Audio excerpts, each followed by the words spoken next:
The bill that would bring 2 movie studios to Southern Nevada is still alive in the Nevada Legislature as we get down to the final days. It passed out of the Assembly Committee on Ways and Means on Saturday. Jaden Urban joins us now in the studio with an update. And Jaden, we understand there's been some changes to the bill. Yeah, you're right, Ari. The last time that this bill was heard was earlier this month. Assembly Majority Floor Leader Sandra Hadegui said that she would be introducing more guardrails to the legislation to help build better protections for the state. A partnership between Sony Pictures, Warner Brothers, and Howard Hughes is looking to bring the film industry to the Silver State. The Summerlin Studios project is trying to utilize transferable tax credits once the studios are in full production.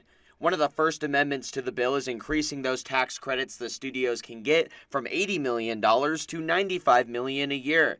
Other amendments are trying to add more protections if they don't put their money where their mouth is. In the unlikely event that they do not meet these obligations that will now be in statute, these surety provisions impose consequences. The bill already required for at least $400 million to be spent in production of the studios by June 30th of 2028 in order to get access to the transferable tax credits. In addition to that, we are adding in a $900 million aggregate by the end of 2029 that must be spent in development, and then we are adding in a $1.4 billion in development that must be spent by the end of 2032. And the consequences if that does not happen: the developer could be required to pay a fine, and eventually, if the promised investment is not made, the state could even take the property that is used as collateral. Hadegui says a new requirement is that $4.5 billion needs to be spent on production in those 15 years.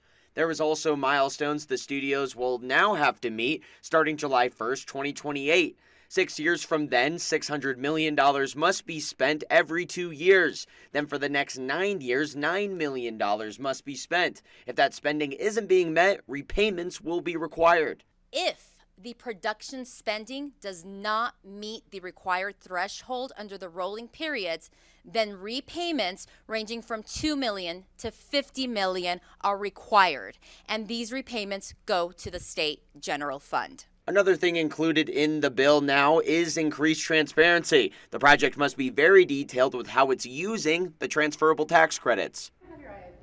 There are some other potential benefits for Clark County, such as creating an entertainment tax district that would take local revenues and taxes and use some of that towards educational programs in that county. Covering the Nevada Legislature, Jaden Urban, 2 News Nevada.